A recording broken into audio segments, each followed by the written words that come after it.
Hi Angels, this will be Shades of Green by Maybeitsfriendly on AO3. It is a one-shot. The link to AO3 is in the description. Summary. You're soulmates, Midoriya realized, and they both nodded. But you have two now. What does that mean? He asked nervously. Soulmates aren't necessarily romantic.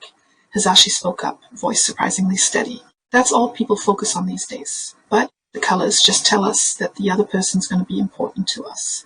Sometimes they're platonic, sometimes familial. He trailed off, in a world where people can see every color except that of their soulmate's eyes until they meet them. Shouta thought he knew what green looked like after falling in love with Hizashi. That is, until he meets the eyes of a certain problem child who happens to be in dire need of parents, just another Dadzawa and Dadmek. Fick for your soul. Enjoy. Shouta thought he knew what green looked like. Ever since he first locked eyes with Hizashi all those years ago and the world filled with a brand new color. Trees coming to life all around him, the grass, no longer plain white, becoming a chartreuse ocean. He'd thought he understood the beauty of the color. Hizashi made the world more lovely just by existing in it, and the shades of green that Shouta now got to experience served as living proof of that. Because that was what he was, life, pure and joyous, and so filled with kindness and warmth that he made Shouta's heart feel like it was going to burst just being in the man's presence.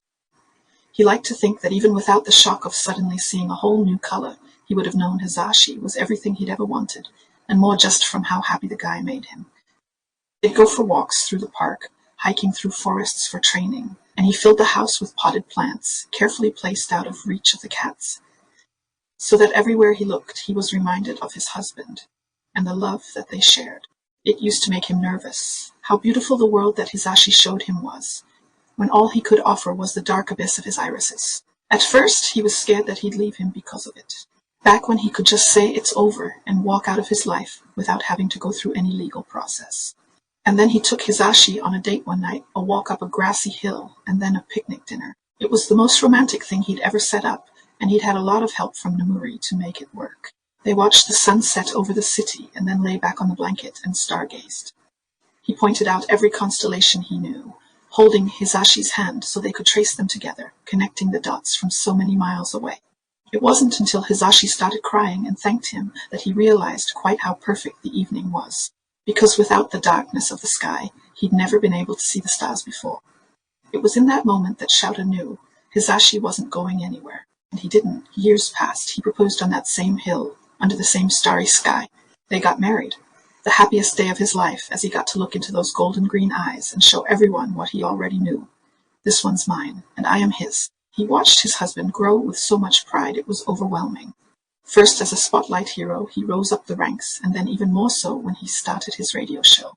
Shouta knew he felt the same about him as he grew to be one of the most well-respected underground heroes in their profession. Even though most things about him were such a mystery to the people he worked with. He didn't need them to know him, didn't want them to. Hizashi did, and that would always be more than enough. And when Nedzu approached them offering jobs at UA, it just felt right. Hizashi was so good with kids, and Shouta was so determined to improve the standard of heroics, that it was the logical choice to accept. So they did together. They helped shape the next generation of heroes, and despite how apathetic he often seemed to his students, he loved watching them grow and improve. He had no time for those unwilling to do so. But for those who put the effort in, he did everything he could to prepare them for a career in heroics. It was frustrating at times as he saw them struggle, but rewarding when they made it, and he knew there was one more competent hero in the field.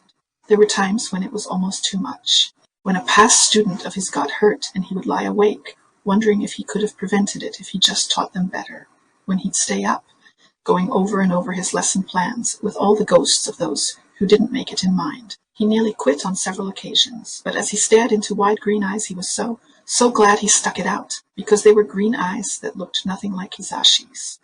They were far wider, huge and shining up at him, but that wasn't what caught his attention. They were a darker shade of green than his husband's, a richer color than he'd known existed before, even though he could now see it in the distance, the world around him shifting as the new shade created contrast among the trees, some darker than others to extents he'd never realized possible. And when his gaze focused back on the boy in front of him, he realized his hair was the same vibrant color, not the white he'd thought it was when he sat in the middle of his classroom that morning. There were tears pooling in Midoriya's eyes, and Shouta released him from his capture weapon in a panic, thinking he'd hurt the kid who was supposed to would be, so important to him. But when his gaze stayed fixed on Shouta, he realized that he must be experiencing the same thing, darkness creating shadows, and adding little details to their surroundings. Aizawa-sensei? The kid stuttered, a couple of tears finally escaping. He wanted to wipe them away, ruffle his fluffy hair, and just talk to him. But he couldn't, not right now. He forced himself to break eye contact, continuing the assessment in a daze. He kept glancing over at the kid, whether it was to check on him or to reassure himself that his hair really was that color, that such a shade existed. He wasn't sure. As soon as they completed the last activity, he pulled the scoreboard up, realizing with a jolt of panic that the student who was going to be so important to him was in last place. He couldn't expel him, he just couldn't. So he made something up about it, being a logical ruse, and felt just as relieved as Midoriya looked. He sent the other kids back to the changing rooms and walked Midoriya to Recovery Girl's office. She raised an eyebrow when he walked in and tutted, muttering something about injuries on the first day eraser. Really? He ignored the snide remark, waiting impatiently as she healed him. Thankfully, because it was only his finger, he didn't need to rest, and Shouta wordlessly escorted him to the teacher's lounge. Midoriya was muttering and twitching beside him. He kept shooting anxious glances up at him. But Shouta had to know first that this wasn't just him. The idea that Hizashi didn't share this bond with the kid scared the hell out of him. He had no idea how they'd proceed if he didn't. Shouta pushed the door open, huffing a laugh as Midoriya hesitated just outside. "Come on, you're allowed in, kid. You're with me," he told him monotonously, too busy scanning the room for his husband to put any semblance of effort into sounding energetic. Hizashi was easy to find, what with his ridiculous hair adding a good foot to his height. He waved enthusiastically when he saw Shouta and bounded over to say hello, pausing when he spotted Midoriya peeking out from behind him. "Hi, Eraser. Hey, little listener." He grinned, and Shouta felt his heart stop. He'd looked directly at him. They must have made eye contact, but he hadn't reacted in the slightest. "We should go somewhere more private," he said, swallowing the lump in his throat. "Okay." Hizashi looked concerned, but followed nonetheless, smiling again at Midoriya, who was starting to look as green as his hair. Shouta led them to Hizashi's classroom because it was more nicely decorated than his. His husband had claimed something about making the kiddos feel welcome, but Shouta secretly thought it was because he just loved to decorate. He was responsible for pretty much all the random knickknacks that their cats loved so much, and as such was usually the one to clean up the pieces when they were inevitably swiped onto the floor. He pulled 3 chairs into a little group and sat down, frowning as Midoriya bit his lip so hard he was on the verge of making it bleed. Shouta reached over and poked his chin, startling him into looking up from his lap, eyes wide and confused. He poked him again, closer to his lip this time, and he blinked as he realized what he was after, letting go of his lip with a small pout. Shouta shouldn't have found it as adorable as he did. He looked back at his husband, who had watched the whole exchange, a bewildered expression on his face. He raised an eyebrow in silent question, and Shouta struggled to find the words. In the end, Midoriya spoke up so he didn't have to. "Your eyes are dark," he whispered nervously. "I didn't know a color so dark could exist." Hizashi's eyes widened at the words. "Neither did I," he spoke just as softly, the lack of volume so out of character that Shouta felt himself panicking again. "Wow! I don't understand." "And the green of your eyes," he said quietly. "I've never seen that shade." Hizashi's gaze flickered between the two of them, and Shouta couldn't bear to look him in the eye, too afraid to see his reaction. "You're soulmates," Midoriya realized, and they both nodded. "But you have. 2 now. What does that mean?" he asked nervously. "Soulmates aren't necessarily romantic," Hizashi spoke up, voice surprisingly steady.